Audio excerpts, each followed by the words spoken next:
Hey, lie detectors. I'm Jami. And I'm Melissa. And this is Lipstick and Lies. Hey, Melissa, what's going on? Not much. This is a great week. I am getting close to having my son graduate in now like a couple weeks, and I'm getting kind of nervous. Oh my God. I understand the nerves. First off, congrats to him. He is so sweet. I've only talked to him like one time when he was on speaker.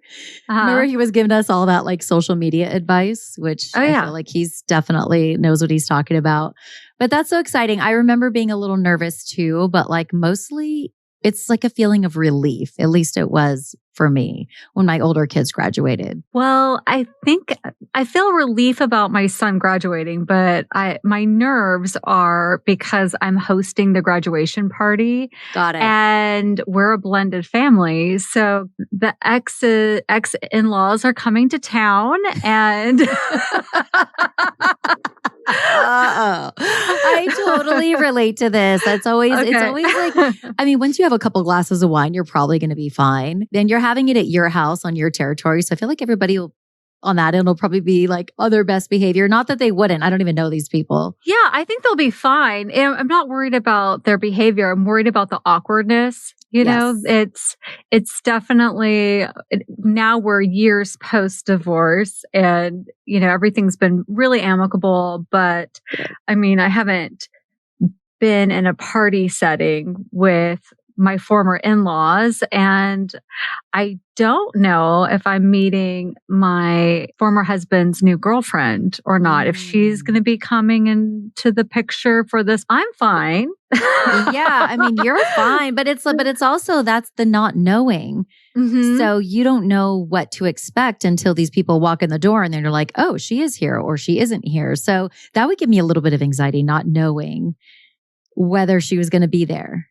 Well, and it's been years. I've never met her. My son tells me great things about her, but basically probably what a lot of families feel in blended family situations and maybe not blended family situations. I guess gatherings of families are always complicated. They're complicated, such a good point. And there's always some level of like awkwardness, but especially with blended families. And I know because, you know, we have a blended family as well. So I've had to do that a time or two. And it's always awkward at first, but it seems like everybody kind of settles in and gets comfortable. So I'm sure everything will go off without a hitch. But of course, I can't wait for you to call me afterward and tell me all about it. Oh, yeah. I'll be telling you all about it. I cannot wait. And hopefully it will not be featured on an episode of our show. Right. Just kidding. I know.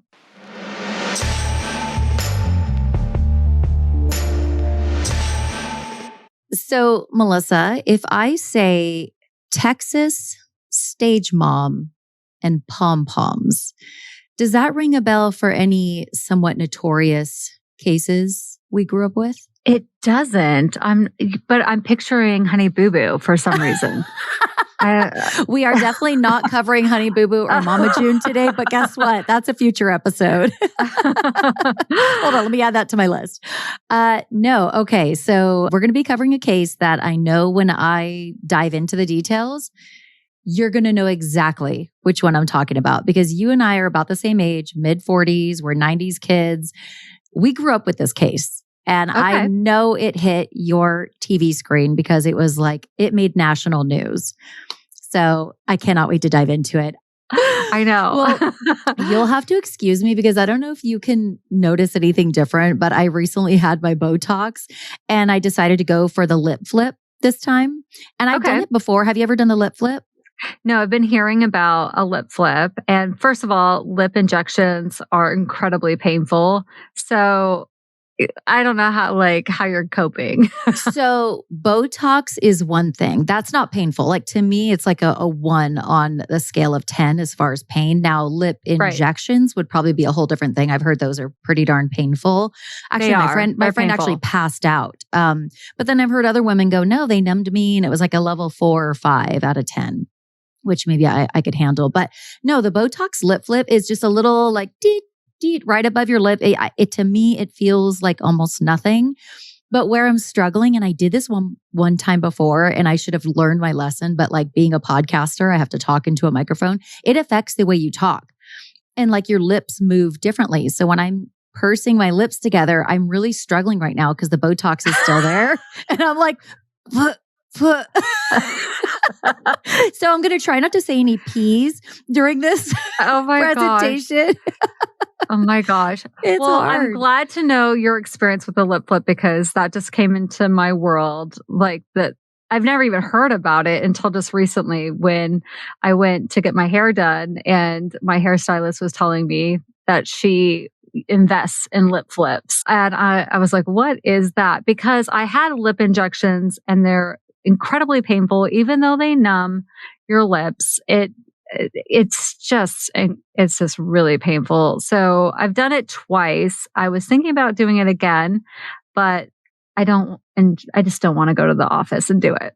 But you have really nice full lips. Like I don't. I have thinner lips. And so I've thought about lip injections, but I'm afraid of the dreaded like duck face. And listen, some women rock that and that's exactly what they want. It just doesn't happen to be what I want. I want it to be like, you look at me and you're like, Jami looks a little better. I just don't know why. Like I want it to be where you're second guessing. Like I look better, but it's like just slightly enhanced. So I haven't gone lip injections yet. I'm not saying that I wouldn't, but I did the lip flip thinking that it would help me with like the fine lines that I'm starting to form on my upper lip. And, I've never really been a smoker, but I laugh, I talk all day, so the lines are just there. But I did the lip flip thinking that it would deal with that. And I think it probably made like a slight difference.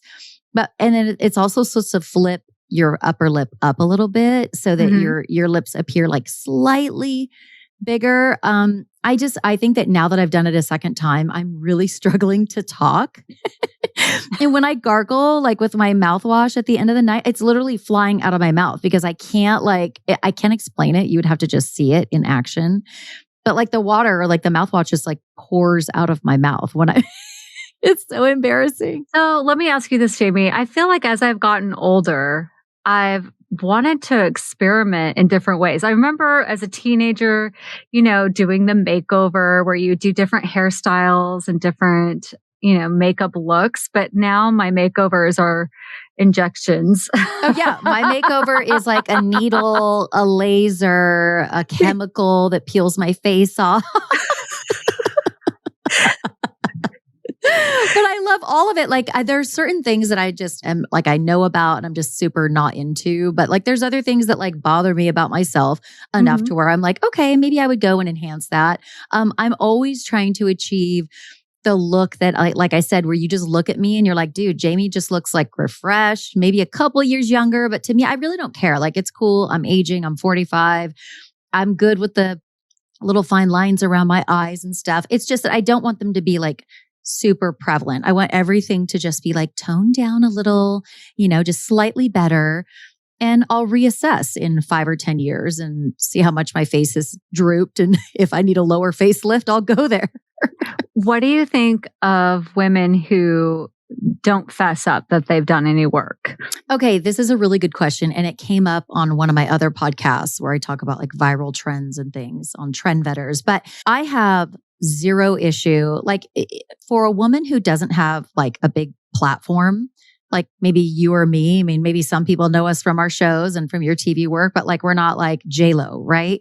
So if I go on Instagram and I do a bunch of selfies and videos and I never say that I've had, my lips done or, Botox, or I never say I've had this or that, that's fine. That's my business. I don't need to disclose that to anybody. Where I have a little bit of an issue is maybe a lot of an issue. I go back and forth is women and men with, and everything, however you identify, if you have a large platform and you are going on and you are showing yourself in a bikini and your waist is perfectly snatched with a 6-pack and your boobs look perfect and your ass looks perfect and your lips look perfect. And all these vulnerable young people are looking at these pictures and thinking that's reality or that's even like easily achievable. Like they did it. Why can't I?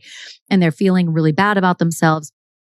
But these people are with the platform are not disclosing that they had work done. I mean, the people who come to mind would be the Kardashians. Okay. It's no secret that it's widely rumored that they did the BBL, potentially lipo, potentially lips. And again, I have zero issue. You can get whatever procedure you want. we all have insecurities, and whatever makes you feel better, 100% go do it. I have no judgment there. It's just that if you have a platform and you're not copping to it and you're being questioned about it, you're making, I guess, vulnerable, insecure people believe that they should also look like that, or that they should be able to easily look like that. And they feel worse about themselves. And maybe they even turn to self-harm or even worse. So I really do go back and forth, because in one way it's like, well, it's a person's choice. Like, they could do whatever they want. It's not like they have to go tell the world. It's just when you have a platform and your whole brand is built on, this is the way I look, but the way you look has been enhanced 20 times by all these different procedures, which again is fine. But when you don't disclose it, I think you could get into dangerous territory with especially vulnerable younger people. How do you feel? Okay, so let's get into this case. So I'm going to call this episode Wanda Holloway, Deadly Pom Pom Mom. No, I don't know that name. Yes, here we go. So Melissa, one more question for you. Were you ever a cheerleader? Oh God, no. I wanted to be one of the it girls. I tried out, and I remember auditions where I don't recall the song or anything, but I do recall sitting in the gym on one of the bleachers and watching the girls audition before me. And then I knew immediately I was way over my head, because these girls were they already knew how to do the splits. They were coordinated. They were in, like, at that point, years of professional dance. And then I was mortified to even follow up, and go up there. I can't believe I didn't just walk away. I should have, because all I did was just kind of do a little jiggle, little dance, and I thought I was cute. And I didn't appreciate, the skill and what it took to be a cheerleader, the talent and the athletic, to be that athletic. I thought this was all kind of a popularity ticket where you get into the club and all of a sudden your existence is validated. Well, first of all, I think it's so cool that you did try. And I think it was extremely brave of you, because I know it's extremely hard to go and put yourself out there like that. Just glad there wasn't cell phones. Yeah, there is no record of this. No record. Other than the story that you just told. Yeah. And I think you're right. Like, when we're that age, it is kind of like, oh, if I make it on the squad, I'm going to be like elevated. I'll be a little more popular, yada, yada. I had some experience being a cheerleader. But first... Of course you did. Of course you did. Well, you're going to hear how this story ends. And I don't know if this is going to track with what you know about me, but I did make the 9th grade cheerleading squad in junior high, because in my day, junior high went all the way to 9th grade. And I made the squad. I went to a summer cheerleading camp. In fact, I have a picture I can share. Okay. But before I do, the first day of school rolls around, 9th grade, and I'm in my cheerleading uniform, because they tell you on certain days, like on game days, you got to wear your uniform, and first day of school, and everybody has to be like down to the socks. Everything has to be the same. So I wore my uniform. But during lunch, I got into a fight in my uniform. No.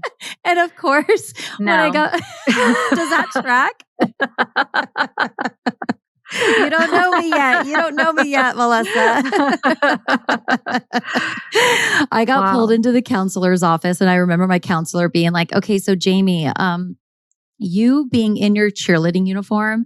It's not school spirit. Yeah, that's what she said. This is not school spirit. This is not exactly, it's exactly what she said. She's like, that's not exactly our idea of school spirit. And I was like, yeah, I guess you got a point. So I got kicked off the squad, and I was devastated, but I was even more devastated for my parents, because they had paid for me to be on the squad. And I think at that time it was about $800. And it's not like my parents had tons of money. And so I still to this day feel absolutely awful. But it is what it is. And I did go to a little bit of a rough junior high. I'll pull up a picture just to show you. Let me see if I can. We could have been more opposite. I was living my life in the library. I was in drama club. I honestly wish I would have taken that route, but I was a little bit of a rebel. I was about the social aspect. I did get really good grades. I was in like advanced classes all the way through 8th grade, but right after 8th grade, it all fell apart. And I wanted to sort of like F around and had a little bit of a chip on my shoulder. I was super social. I know that probably, you're not shocked. I was like I'm that just kid that. Not. I mean, like you're so, the way you are in life today. I mean, you're holding down a business, you're running things. I mean, you run a tight ship. So I can only imagine you in high school. Okay. You look like a mean girl. Yes. I was avoiding you in high school. Okay. I promise you, I was not a mean girl and I wasn't. This picture, let me describe this picture. I wanted to call you a Heather. Like, it looks like the 3 Heathers. Another classic. Okay. Yeah, another classic movie. Jamie's in the middle with sunglasses.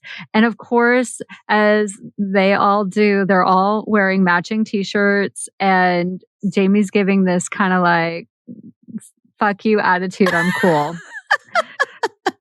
With a pose. Yeah. And you look like the leader in this group. Like all the girls just kind of follow you. No, oh my God. I freaking love your description. So I really do cringe at this picture. I cringe a little bit, although I did have a little bit of a chip on my shoulder, but I'm probably, if you get to know me today, I'm super nice and like, but until I'm not, like I can be real spicy if need be, I guess is the way to describe it. But yeah, anyway, I mean, this is the summer camp. It was great while it lasted. I got kicked off for fighting. Here's another picture. Okay. So this just, I don't know. Can you guys see?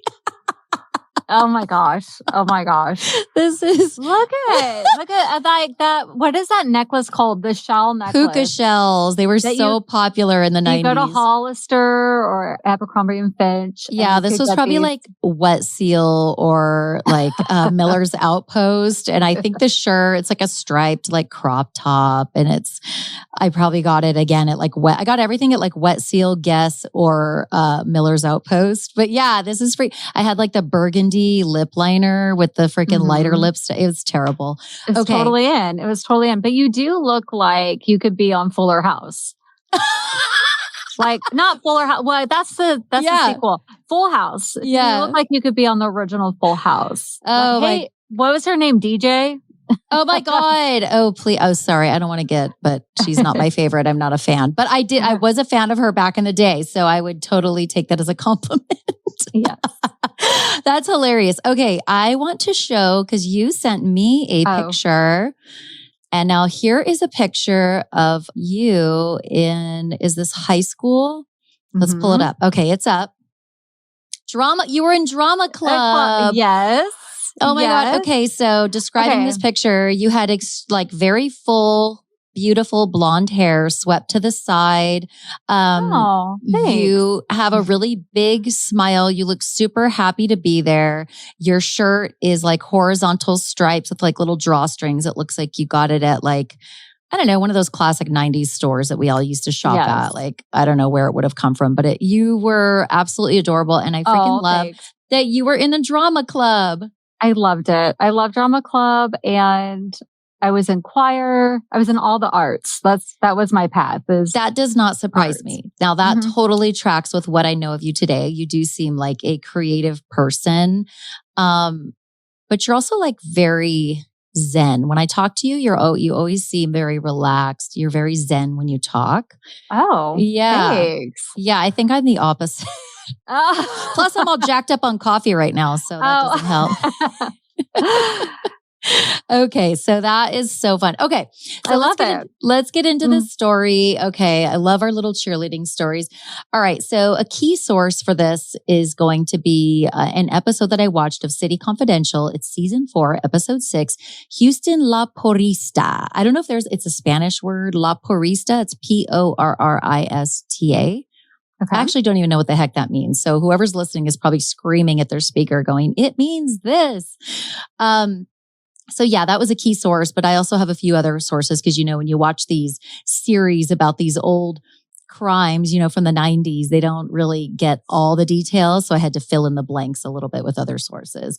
So this case takes us to the small town of Channelview, Texas. Now, Channelview is about 15, 20-minute drive from Houston, Texas. Now, Houston is known for big oil. I mean, that big oil basically built that city. But it's also known for 1961, the NASA space program came to Houston. And that old saying, Houston, we have a problem. That came from the NASA space program that started in Houston, Texas. Now, as a native Southern Californian, I live in the LA area now. You certainly have lived in this area as well. Mm-hmm. I don't know if you will agree, but when you think of Texas, I do sort of lump it all together and think big trucks, big hair, big belt buckles, kind of country. But, Houston is not that way. Houston is probably a lot more like LA than, and I've never been there, but it's probably a lot more like LA than we would think. It's so different. Each city in Texas is incredibly different, from Dallas to Austin to Houston. They couldn't be more different. I had about a year where I lived over in the Dallas area. And that's how I learned about how different each city is. But I would say the unifier is the level, or I should say the amount of strip clubs and churches are phenomenal in Texas. I love the dichotomy of the two. You're saying there's a lot of strip clubs. You got something to do on Saturday. Yeah, you got something to do Saturday night, and you got something to do Sunday morning. Well, I guess you would wash away whatever you did on Saturday night. You go to church to rid yourself of it. So Channelview, Texas, Houston is big buildings. It's, big business, high-rise buildings, a lot of culture, a lot of great dining. Channelview, however, is a lot more country. It's more and again, I have never been there, but my research tells me it is a lot of country people, a lot of churchgoers, big hair, big trucks, and big belt buckles. So I think Channelview is more of what I picture all of Texas being, but I know damn well that all of Texas is not like Channelview. Like you said, there's a lot of different, just like LA, you go to one city, you feel like you're, here, and you go to 10 minutes away and you're in a whole different culture and vibe. Yeah, I would say Santa Monica and Bakersville they're nothing alike. Bakersfield, yeah. Bakersfield, yeah. It's nothing alike. I would say those are two opposite towns that are not too far from each other. So Texans are probably saying this to us right now. Oh yeah, Texans are exactly. And they're so right. I mean, in LA, it's almost like there's a bunch of little countries within LA. You could literally feel like you're in another country. You go to Koreatown, or you go to Olvera Street, or you go to the 909, the Inland Empire where I'm from. And then you have Malibu and so there's just, yeah. But Channelview, Texas, for the most part, is a lot smaller. Things move a lot slower than you would picture Houston. Now, Channelview is known for its ship channels, chemical plants, and oil refineries. Everybody kind of knows everybody there. There's a lot of modest homes, but a lot of air pollution as well, because they have these oil refineries. And so there's just really, really bad air there, which kind of terrifies me. Not to say that LA doesn't have its issues with smog, but I think it's for a different reason. So yeah, everybody kind of knows everybody. Now, this might track for you, but when you think of Texas, high school football is really big in Texas. Yes. Huge. And definitely Friday night lights. Night lights. So in little old, Channelview, football is huge. So on Friday and Saturday nights, all of Channelview's residents are at the football stadium. And these quarterbacks and these football players and the cheerleaders as well are really held on a platform. They're kind of like their own local celebrity, these football players and these cheerleaders. And there's a lot of competition, especially with cheerleading.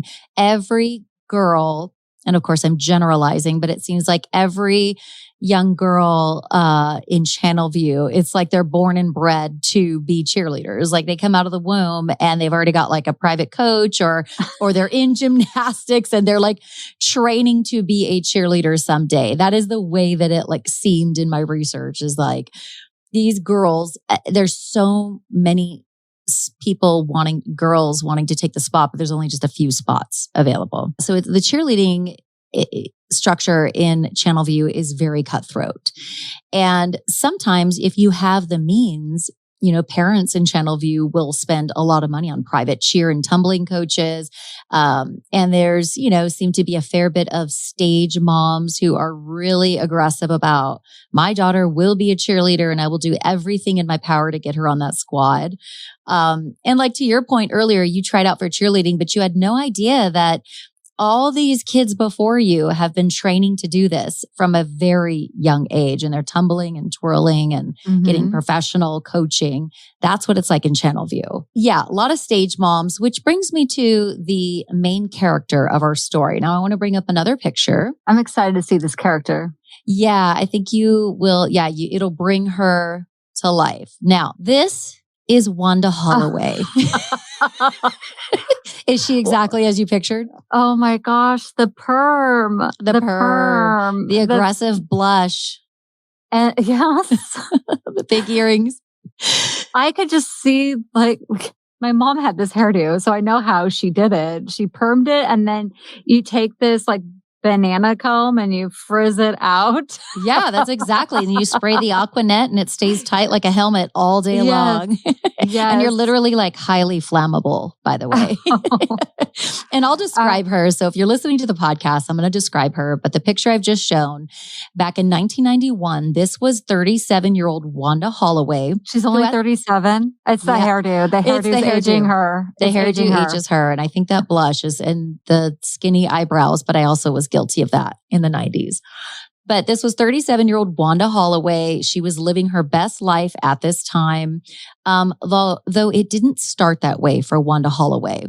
While 37-year-old Wanda Holloway was living her best life in 1991, her life didn't start that way. She got pregnant at the age of 16. Her father kind of forced her to have a shotgun wedding to a man named Tony Harper, who was the father of her baby, just like a week after she graduated high school.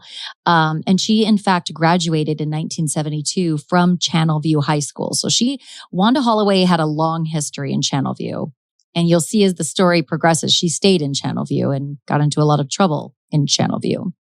But as far as Wanda Holloway, she kind of is, to me, like the quintessential Texas stage mom look, if I'm just putting a look on it. She's a thin woman with medium to dark brown hair. She's got a big perm.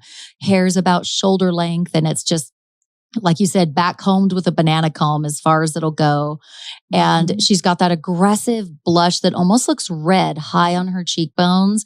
It's slightly like Tammy Faye Baker vibes, if you remember her, the church leader woman who used to like put on way too much mascara and blush. So she was always well put together. Wanda Holloway kept up appearances. She always looked the part of a Texas stage mom who was living her best life. She never would be like me, going out in sweats with your hair tied back and no makeup on.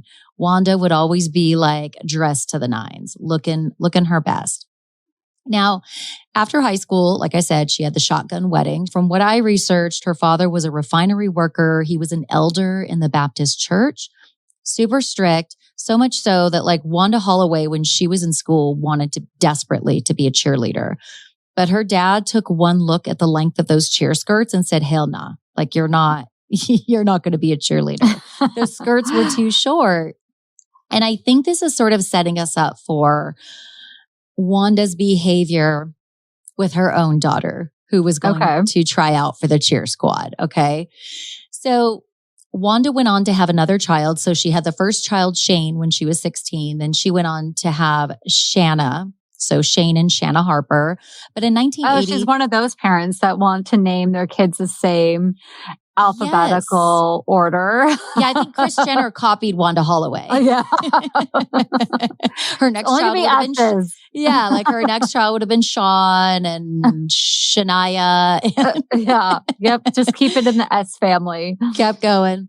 Yeah. So 1980, she divorces Tony Harper. Things don't work out. Wanda gets custody of Shane and Shanna, the kids. Now, in 1986, Wanda gets remarried, and she marries a man named C.D. Holloway. Now, C.D. Holloway was a wealthier, older man. In fact, he was 20 years her senior, and he was in the oil business. So she married well. This time she knew what she was doing. She was on a mission. She found her wealthy older man. And now that brings us sort of to around the time this crime is going to happen. You can see that Wanda's life didn't start out so easy, but she sure married, a certain way. And now all of a sudden she's living in C.D. Holloway's nice. It was a modest home, but it was very well appointed inside. So now she's this woman married, remarried to a wealthier older man. And so now this is when she starts to shine. Okay. And she's got money now. And now she's got money, girl. And she is thriving in this role as the wife to a wealthier older man. This is the role that Wanda Holloway was born to play, right? So she starts to dress in the part, act in the part. She's a socialite, a bit of a social climber. People describe her as funny and outspoken and outgoing and just charming altogether. Always put together. I mean, anybody would say who knew her would say she was always dressed to the nines and put together. Now, in 1989, a few years after she marries C.D. Holloway, her daughter, her youngest child, Shanna, is going to try out for the cheer squad. And she did this, probably she wanted to be a cheerleader, but also Wanda really pushed her and encouraged her to be a cheerleader. She's like, I really want you to try out for this squad. And this is junior high cheerleading. So because she never lived out her cheerleading fantasy, she pushed it onto her daughter. Yeah, she pushes it onto her daughter. And so Shanna does just that. But let me share a picture of Shanna. This is Shanna Harper as a teenager with her mom, Wanda. So you can see they're on the Phil Donahue show. This show is sponsored by BetterHelp. Melissa and I could not be more excited about the launch of Lipstick and Lies. That said, with more work comes more racing thoughts when I'm trying to get to sleep. There are more deadlines to meet, and that's what keeps me up at night. Not to mention some of the disgusting perpetrators we discuss on the podcast. But anyway, Melissa and I are both big advocates for therapy, and we want all great things for our lie detector community, which is why we highly recommend BetterHelp to get you through life a little or a lot easier. I've personally found that talking through my issues in therapy has diminished the racing thoughts, leading to better sleep and an easier to tolerate version of myself. Just ask my husband. BetterHelp licensed therapists are just a brief questionnaire away. Once you've completed the questionnaire, BetterHelp will match you with a licensed therapist. And if you're not vibing with your therapist, you can switch at any time, no charge. If you're thinking about starting therapy, give BetterHelp a try. It's all online, and speaking from personal experience, it's extremely convenient, flexible, and suited to my hectic schedule. I mean, we lie detectors have true crime podcasts and documentaries to binge, so why wouldn't we choose an online therapy platform that provides an opportunity for us to get therapy without ever leaving the house? Get a break from your thoughts with BetterHelp. Visit betterhelp.com/LL today to get 10% off your first month. That's betterhelp.com/LL. But yeah, Shanna Harper, she's an attractive, blonde, young girl in this picture who you could totally see her being a cheerleader. She's got her hair in a high ponytail with the high bangs that look like a wave, like an ocean wave. And she probably sprayed the shit out of it with Aquanet as we did. So, by the way, I have to tell you something because that wave, that front bang wave. So I I used to do that with moose. That's how I used to get the front wave was with moose. And there was this one time that I ran out of moose. So I went into my mom's bedroom and I grabbed what I thought was moose off of her dresser. And I put it in my hair and it was stiff and it smelled kind of funny. But I go to school and my bangs start falling off onto my desk. And it was Nair. It was Nair. I knew you were going to say Nair. First of all, my brain went to like something about Mary and I'm like, oh no, this is going to be all. No, just kidding. No. But it was Nair. Oh my God, what a nightmare. Did you freak out?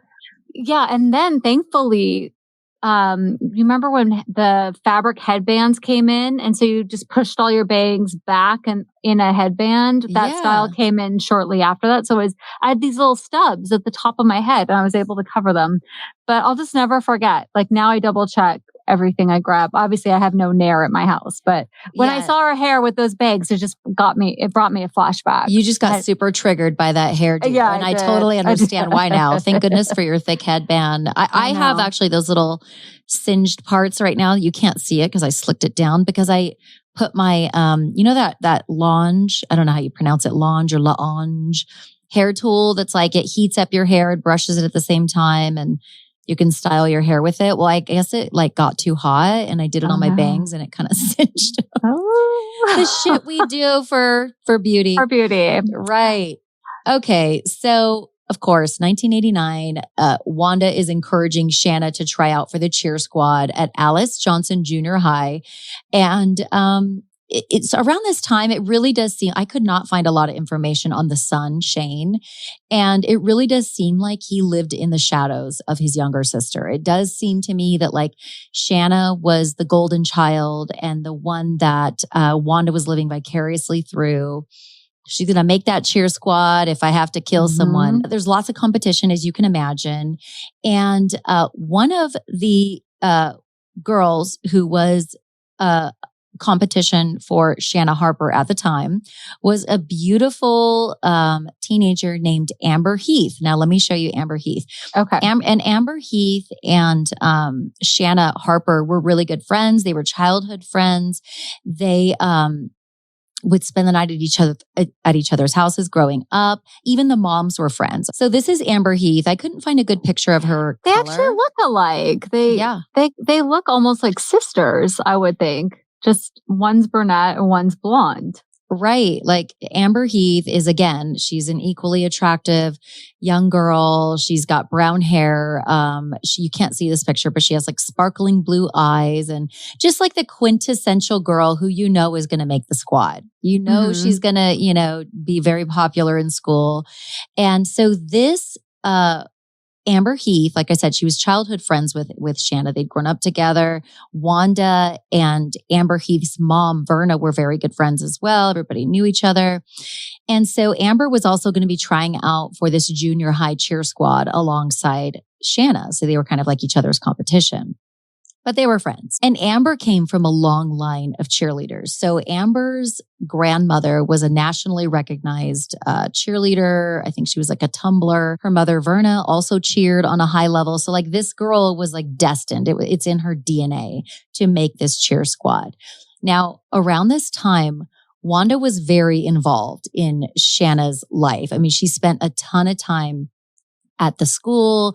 And a lot of people say that Wanda did that because she was trying to gain favor so that her daughter could make the squad. So she's over there like... That's a strategy. It is. Strategy. And I think that she was that kind of person who was like, I will do what it takes for my daughter to make that squad. And so this kind of tracks with what I learned about Wanda Holloway. And so the 7th grade tryouts roll around at Alice Johnson Junior High. And unfortunately, Shanna Harper did not make the squad. And guess who No.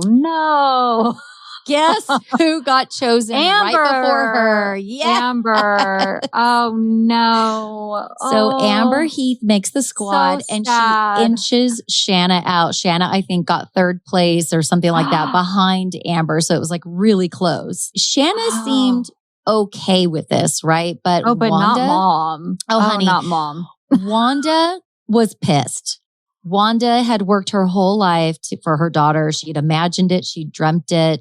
She was determined, to get her daughter on the squad, and she didn't make it. So it was a huge disappointment. And now Wanda Holloway did what any overbearing stage mom would do. What do you think she did to ensure that her daughter would make it the next time around? Collect some blackmail material. Oh, you're going dark. You are going dark. Collect some blackmail material. She's got to know about some affairs. So she's got to have some dirt on some people. Well, I love where you're going with this. You're close. Okay. But what she actually did, you're actually not close. Okay. But you will be later in the story. She converted their garage at their home into a mini gym. She hired a private cheer coach. So literally every single day, her daughter Shanna is eating, sleeping, and breathing Texas cheer. She is. Yeah. So Wanda is sad. You're going to make it, girl. This is going to happen. And so Wanda became pretty much obsessed with her daughter making it. And 8th grade tryouts roll around. And at this time, even though this was totally against the rules, Wanda knew this, by the way, she starts handing out rulers and pencils that say, "Vote for Shanna." Are you serious? Yeah. How embarrassing, first of all. If my mom did that, I'd be like, "Mom, please get out of here. Please." Oh my gosh. So obviously she's not allowed to do that because you're trying to influence the vote. Okay. So now, what do you think happened after Wanda bends the rules a little bit to promote her daughter getting on the squad? What do you think could have happened after that? Well, I picture her going to the audition, and the parents that do the dance. Along with the daughter. The daughter, yeah. Because you're doing all right, the hands, get the hands right.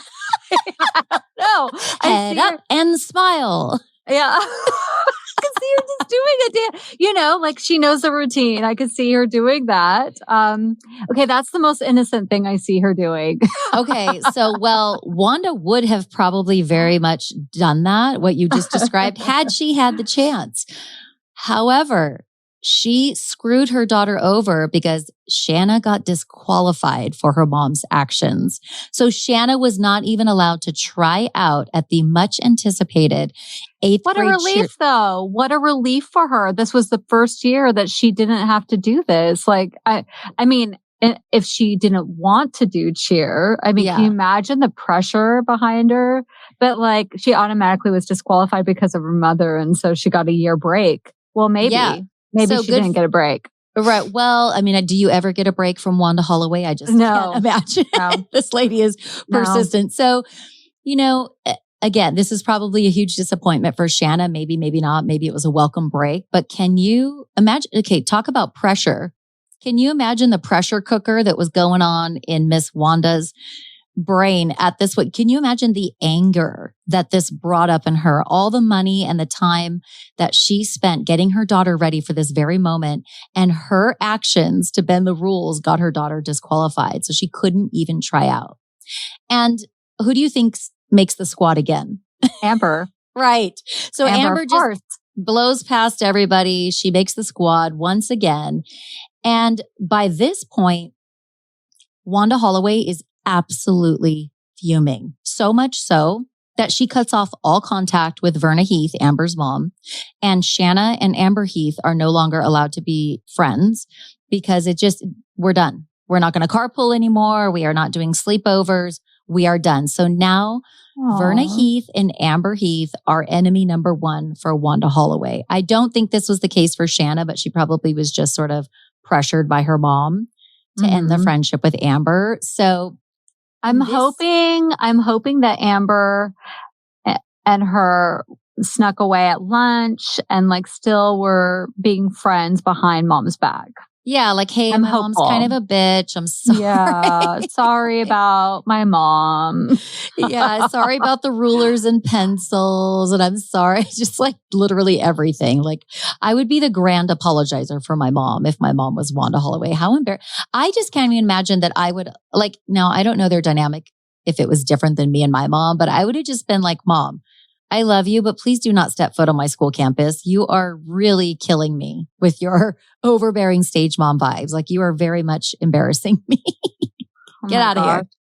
I'm thankful that I grew up feral now. I'm glad that I didn't have any helicopter parents. Yeah, exactly. I didn't have helicopter parents either. I praised myself. Yeah. Oh, you did a very good job. Thank you. Thanks. Very good job. So 1991 rolls around, and this is where things are going to turn really dark. Remember that Wanda Holloway is absolutely fuming. Her daughter couldn't even try out. Amber Heath, she gets on the squad again. And so now the girls are in high school. The Channelview High School cheer tryouts roll around. This is January 30th of 1991. Now, on this day, before the cheer tryouts could even happen, Wanda thinks they're going to happen. But on this day, January 30th of 1991, 2 Harris County detectives are waiting at Wanda Holloway's house as she pulls into the driveway. Now, what do you think they were waiting? Why do you think they were there? For pencils. Bitch, you didn't give us a pencil. We want to vote for Shanna. Well, you're close, but not really. Okay. They had been secretly investigating Wanda Holloway for months. They even had taped conversations between her and another person. And basically, a tip months earlier had alerted them to a very sinister plot. And I will get to that. But when when law enforcement arrives and they inform Wanda, like, you're under arrest, we're taking you to jail. Wanda looks at him and says something like, well, what should I wear? I've never been to jail. That's my best Southern accent. She sounds like she's from Gone with the Wind. Just grab this curtain, ma'am, and make it into a dress. Oh my God. That is so good. Well, so she asked them, what should she wear? Because she's never been to jail. And honestly, like, Wanda seems sort of irreverent, sort of nonchalant. Like, okay, well, take me to jail. What should I wear? So they take her to the Harris County Jail, and she is charged with conspiracy to commit murder. Oh, Lord. Here we go. So right after they take her to jail, the detectives arrive shortly thereafter at Verna Heath's house. Verna is Amber Heath, the popular cheerleader's mom and former friend of Wanda Holloway. Now they show up and Verna Heath is like, what are you doing here? She has no clue why they're there. And when they tell her, her jaw just drops. So before I tell you, let me show you a picture of Miss Verna Heath. Here she comes. There's Verna. Verna's in the white. So she also has the quintessential big Texas hair, 90s hair. It's permed. It's a bouffant. It's shoulder length. It's sort of like reddish brown. She's also got somewhat aggressive blush and red lipstick. She looks well put together. Her daughter, Amber Heath, is standing right next to her. And so Verna Heath is completely shocked when these detectives show up. And she's like, is this about like cheerleading? Or like, she has no idea why they're there. So detectives inform Verna that her former friend, Wanda Holloway, had hired somebody to kill her. Oh my God. Oh my God. Yes, true story. Why her though? Why knock her out? Well, you're going to find out. Okay. She doesn't seem like the person you would want to go after if you're going to take someone out. Why the mom who's not competing? Right. I love that you asked that question because there's actually a very practical reason why Verna has Verna been behind the scenes, like manipulating the tryouts? Well, let's find out, shall we? The tip that law enforcement received came from a gentleman named Terry Harper. They started investigating her. Now, let me show you a picture of Mr. Terry Harper. Now, this is Terry Harper. Looks like a Texas guy. I don't know what Texas guys look like, but he totally fits. The mustache, the combed back hair, the major tan. Major tan. Yeah, major tan, the mustache, the thick brown hair that's sort of like fluffy on top and nicely combed, but looks very College shirt. Texas. Mm-hmm. Yeah. So that is Terry Harper. Now, Terry Harper is very important to this story. So he claims that Wanda had tried to hire him as a hitman to kill Verna and Amber Heath. So, yeah. Wow.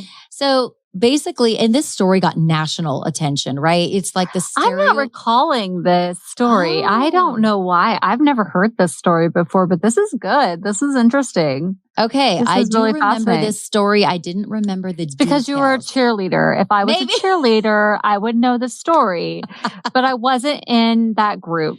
So or maybe that's why, or maybe it was also because me and my mom used to always like pay attention to crime cases when I was a teenager. So we would always be like, ooh, let's watch this trial on court TV. And I don't know. I was always watching the news with my mom and kind of like paid attention. Or at cheer camp, you guys go around the campfire and tell urban stories of cheerleaders who axed other cheerleaders. That's a good one. Oh my God. If only we were doing that. We were actually getting into trouble at cheer. Me and my friend with the brown hair in that picture, Sarah, she's still one of my best friends to this day. We were just being assholes at cheer camp because there were no parents there and our cheer coach was like very lax. And so we would just get away with whatever we could get. I just cringe at my behavior back then. I've cleaned up my act since then somewhat. So, yeah, the story got national attention. And so this is one of the many headlines, but it said the Texas cheerleader murder mom. You know, you can just picture it now, right? And of course, like people in Texas are like, what the F? Like we already get a bad rap for certain, like this is like the stereotypical Texas stage mom who wants to kill another mom and her daughter because that'll get her daughter on the cheer squad. I mean, it sounds so outrageous, but it is true. Well, murder is conflict resolution. This is true. And that she was going to, this was going to be a solve to her problem. This is going to be a solve to Shanna not making the squad. If she knocks these two out, then there goes the competition.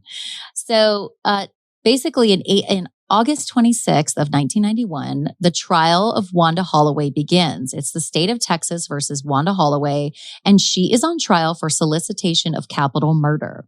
Now, Terry Harper, the ex-brother-in-law, is the state's star witness. Now, though he's the star witness, he's not a desirable witness by any means. He was an often unemployed construction worker, married 7 times. 7? Yes. Now, interestingly, married 7 times, but his 7th marriage was to his 6th wife. So it was like a remarriage. Like, hey, just I'll try that over again. Yeah, let's do a redo. But that's not really all these reasons are not really why he was like an undesirable witness. But he also was described as like a stereotypical redneck, ran with a rough crowd. He'd done jail time multiple times for drugs and DUI. So you can see why he wouldn't be the best eyewitness because the jury has to find him credible. They have to believe what he's saying. And if he's got this criminal record and all this bizarre stuff going on in his life, they may not take him seriously. But he was the state's star witness. Now, Terry testified that Wanda visited his trailer home in the fall of 1990. This is the year before the Channelview High School tryouts. She comes to his home in 1990 and he says she asked him for a favor and said, basically, can you kill Verna and Amber Heath? And she apparently gave him a pair of diamond earrings as a down payment. So she was very serious about this. Looking back on it, Wanda probably kicks herself in the ass, but she likely thought that Terry Harper's criminal record was way more serious than it was. She probably thought like, yeah, he's going to be okay with killing somebody and doing this cold-blooded thing and he'll take the money and he'll just wash his hands of it. No big deal. But Terry Harper, yes, he had a record, but it was like somewhat innocent compared to what she probably thought it was, right? It's like DUI, drug charges. Yeah, he ran with a rough crowd, but what does rough crowd mean? Probably not like hardcore gangsters, you know? But she maybe He's just drinking too much on the weekends. Yeah, which listen, so relatable. No, just kidding. But he's also a former in-law. Yeah, exactly. He's a former in-law. You know, he is her former husband's brother. Now, at the time, Terry says that he told Wanda, I can't do it, but I know somebody who can. But instead, he called authorities. So he did have a conscience, right? Like he knew the whole time he was not going to kill these 2 women for her, but he played along, said he knew somebody who could. allegedly took the diamond earrings as a down payment, but instead he immediately called authorities. And that is when authorities start investigating and wiretapping, like taping her conversations with Terry Harper. And those conversations are extremely telling and damning and interesting. Though Terry was not the state's ideal witness, they had Wanda's ass on tape. And these tapes are extremely damning. So when the jury was able to hear numerous tapes of Wanda and Terry on the phone together, and she's laughing aggressively, like almost like as if she's high on the fact that she's going to off these two women. And she's just laughing aggressively while they talk about the price. So this is where she decides to only off Verna and not Amber. And it all came down to price, if you can believe that. What kind of money are you talking about? What's your idea? $7,500. Well, I told you, it was going to be expensive. You can't go around killing people just for a nickel and dime, I mean, I understand that, but $7,500 is the most for both of them to be dead. For both, okay, that's both. $5,000 for the girl. Okay. $2,500 for the mother. But she ain't worth crap if she So on these tapes that the jury hears, you have Terry who says about $7,500 for both to be killed. And that seems like a good deal. Honestly, it seems like a steal of a deal. I know that. I'm like, that seems I don't so know why cheap. I thought like murder should be like, I don't know, in the hundreds of thousands range. But you would think, and I'm sure, I would imagine Verna Heath's very offended, like, bitch, my life is worth way more than that. But yeah, so it was a steal of a deal. But, Right. So then Terry qualifies it and he says $5,000 for the girl and $2,500 for the mother. So it's $5,000 if she only wants Amber Heath, the cheerleader, $2,500 if she only wants Verna. So Wanda says on tape, this is her exact quote. She says, "Oh, the mother, she ain't worth a crap, is she?" And then she laughs. Like this witchy, aggressive, forced laugh. So basically she's highlighting the fact that like, oh, you're going to charge me half to kill the mom. She ain't worth a crap, is she? I mean, she literally is making jokes about this. It's insane. So then Wanda decides on only to have Verna killed, and it all just comes down to budget. She, her theory is it's less expensive. She can't really afford to have both killed, although that is what she wanted. And she says that on tape. She'd rather have both, but she can't afford it. Wanda says, basically if Verna dies, then Amber's going to be too distraught to try out. So therefore Shanna's competition would be gone. And that answers your question. Oh, okay. That was her theory. Now there's no guarantee that Amber wouldn't have still tried out, but you can imagine she would have been distraught. So, while Wanda's on trial, her church friends, Wanda used to play piano at church, right? She's the socialite. Nobody, especially not her church friends, can believe that she's guilty of this crime. But they're in court. They hear these tapes, and that's Wanda Holloway discussing. I bet Wanda was really surprised that they had the tapes. Like if she probably thought optics, she could get out of it. But with the tapes, that's a different situation. Yeah, absolutely. Hearing those back is so cringy. And it's just so clear as day. It's clearly her, and it's clearly her asking for somebody to be killed and saying, I prefer for both of them to be killed. And the mother, she ain't worth a crap, is she? And it just is very, very cold. It just tells you a lot about Wanda Holloway and how angry and like jealous she was.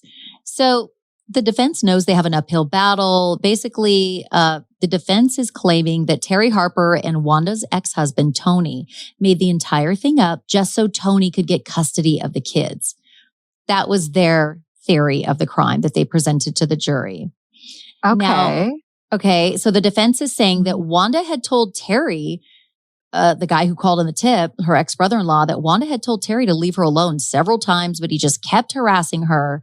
And essentially that Wanda was coerced by Terry to do this. But when you listen to the tapes, Wanda does not sound coerced at all. She is leading this conversation and asking qualifying questions like, well, how much for this? How much for that? So she does not sound coerced. So the defense really has an uphill battle in this. But they've got to put on a defense, right? And that's what they chose. Now, the basically on September 3rd, 1991, it was a hot summer day and the jury is gone to deliberate. They've now heard the testimony from both sides and they have to decide on a verdict. Now, the whole town of Channelview knew that the verdict was supposed to be read on this particular hot summer day. So they are glued to their television sets at around 6 p.m. that night because it's like the biggest thing in town. So the jury comes back and they find Wanda Holloway guilty of solicitation of murder, which seems, you never want to say obvious because there have been surprise verdicts, but it's like those tapes just spoke volumes. Yeah, obvious. She gets sentenced to, now Wanda is bawling her eyes out in court and they have video of this and she's begging the judge for mercy. The judge is like, F that. He didn't say that. That's my words. F that. I think I would if I was, I'd be like, fuck that. You're going to prison for life. So he sentences her to 15 years to life, but the defense was not done. They had an ace up their sleeves. They won. Okay? They won. What else could they want at this point?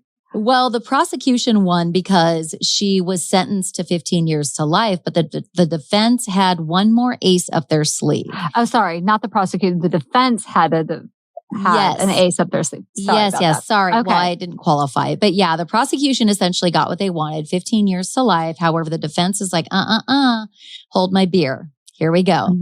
And so the defense calls to the judge's attention that it turns out one of the jury members was on probation at the time that they served as a juror, and they're not supposed to serve on a jury while they're on probation. And guess what?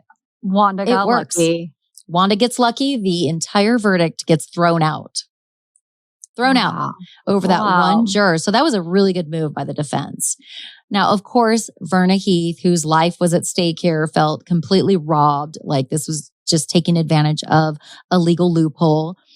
So 1996 rolls around and this is Wanda's second trial. Now, this time she'd learned her lesson and she probably took the advice of her attorneys and she pleaded no contest. And it worked big time in her favor because this time around, she was sentenced to 10 years in prison. However, she only served 6 months. Why only 6 months? How did she get away with 6 months? I have no idea. I don't know if it was like she got, I don't know. Maybe it was good behavior or due to like sentencing guidelines at the time, but it's completely shocking that she got out in 6 months, but was sentenced to 10 years. Yeah. So she was released in February of 97. That was just the year after she went on trial. Holy smokes. Can you imagine how Verna felt? So, she was only 42 years old when she got released from prison. And essentially, of course, that is, I think anybody would say, like, that is not justice, right? I mean, she really clearly was gunning to have this woman killed and said on tape she'd rather have both of them, but couldn't afford it. So imagine if Terry would have carried this murder out. I mean, gosh, it's crazy. So it could have ended a lot worse than it did, but she certainly tried her best to make it end in a really bad way. So is this town big enough for the both of them? Does she move? What happens to Wanda? She has to move out of town. Well, you might be a little surprised. Wanda and her daughter, Shanna, basically, they'll have to live with this stain forever. So if you're talking about punishment, that is probably the only form of punishment that Wanda will have to suffer, is that this stain will be on her forever, right? Her reputation is ruined, but she's out of prison and she has been for decades. And after this, the little town of Channelview, it slips out of the spotlight. Amber Heath continues on cheerleading. She was eventually crowned homecoming queen. And can you imagine? Wanda would freaking love that, wouldn't she? Like, this chick, not only does she beat my daughter out, so many times, she gets crowned homecoming queen. It's like a slap in the face to jealous ass Wanda. But imagine the whole high school just rallying around Amber. I mean, she's the victim in this. Yeah. And then her friend, Shanna, right? Shanna. I think it's Shanna. Shanna. So Shanna has to go to school with Amber still. Yes. So Shanna, I felt bad for Shanna because Shanna's like an innocent bystander here. Yeah. And her mom's crazy as shit. And putting her in this predicament, I mean, is she like an outsider now at her high school? I wonder how the kids treat her. Well, basically, Shanna Harper goes on to graduate from Channelview High School. She ended up getting married. She had 2 sons. According to my research, she was a teacher at one time or another. She might still be now. And she now goes by Shanna Widner, Widner. Verna Heath, her mother, according to her LinkedIn, it indicates she's still in Channelview. And C.D. Holloway, interestingly, Wanda's husband at the time of this murder plot, he kind of quietly divorces her while she's in jail. And yeah. Smart move. Smart move. Yeah, right? Bye. You're slightly crazy. And you're spending my money on killing people, bitch. Like, I need to buy a Mustang. And a defense team. Yeah. Oh, exactly. That could not have been cheap, right? No. So he leaves her while she's in prison. Now, C.D. Holloway goes on to remarry. He has a child with his new wife, but he ended up dying in 2006. Now, Wanda Holloway has kept a pretty low profile. There's really not much online about Wanda Holloway, which that kind of makes sense. And Shanna Harper, who's now Shanna Widner, did go on to do an interview. One of the interviews was with Good Morning America. And she did confirm that her mom is in her life today, but they're not super close. Like, they're not the typical close mom and daughter. However, Shanna's sons have brought them closer together. And Wanda is in her boys' lives as a grandmother. And Shanna is quoted as saying, I have a different parenting style than my mom. I'm not a stage mom. Or I don't hire hitmen. I mean, to call Wanda Holloway a stage mom is such a disservice. It's a disservice. Yeah. That's the understatement. Yeah, she's cuckoo for Cocoa Puff's mom, who was literally willing to wipe out her daughter's competition. And she wanted them both gone, just wiped from the face of the earth. My thoughts go to both of the daughters.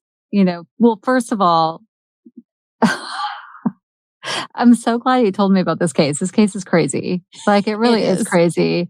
But what I'm finding is I'm really interested in their lives post these crimes.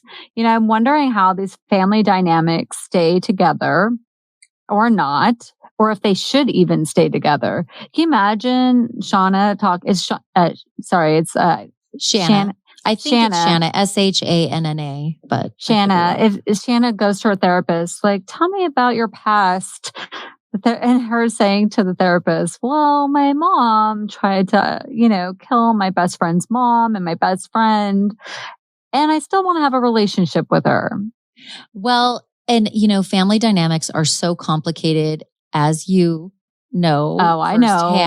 And not to get too personal, again, we could dive into this another day, but you of all people know that just because you share DNA with somebody does not mean you have to be bound and tied to this person for the rest of your life. You can remove somebody from your life who is blood related to you for very good reasons sometimes. And so it is interesting that Shanna allows Wanda to be in her life. And maybe that's the best thing for her boys. And she wants to give them that experience, but maybe she kind of like keeps her at a distance. It sounds like they just, like she did say, we're not close, but she is in our lives and mostly for the sake of my boys. So, well, I'm curious what listeners are, the lie detectors, what they think of this, because I vote that she does not have a relationship with her mom. I think that is something that, because to me, her mom's actions are not just an isolated event. It's a character. It's a morality issue. She's a psychopath. To be laughing at murdering 2 people and that's one of her strategies is to kill, to fix a problem. That's a different level. And even if she's not a psychopath, she's a narcissistic mother, no doubt. Oh yeah, she's definitely, let's dive into her psychology. There's got to be something going on there. You and I are not doctors, but I mean, it doesn't take a genius to figure out, like, there is something there's a personality disorder here. There's something at the very least and she literally was going to kill the teenage daughter too. Like she literally just nonchalantly is like, kind of like in so many words, like, I want to kill them both. Or she didn't say this, but like, I want them both, but I can't afford it. So let's just do the mom. She ain't worth a crap. It's absolutely insane. So I wouldn't blame Shanna if she had completely cut her mom out of her life, but I also don't blame her for allowing her to be in her life somewhat. I have some family dynamics where it was hard for me to understand why somebody so close to me would allow this other person who is in their, related to them to be in their lives. But I had to respect it because this person who just really wants to be close to this other person, no matter what they did, it's like that yearning to have, that familial relationship, even though what they did to this person is just so horrible.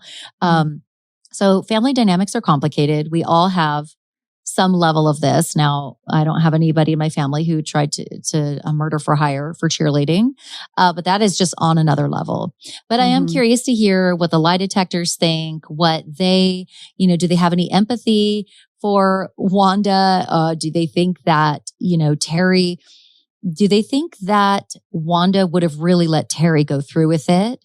Do you think that's what she really wanted? Do you think that she has any remorse over this? Or do you think she's the type that's like still finding ways to kind of blame it on something else or to deflect?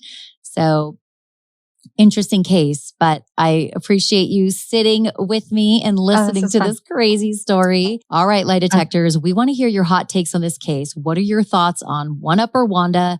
Do you think she would have let Terry go through with it? And how about the second trial and how she only served 6 months out of a 10-year sentence?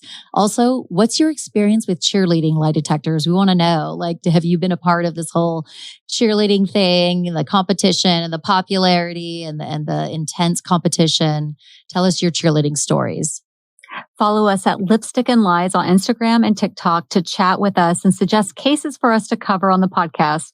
Also subscribe to the Lipstick and Lies YouTube channel. We do a video version of every episode, so check that out if you want to see the look on our faces reacting to some of these lady liars.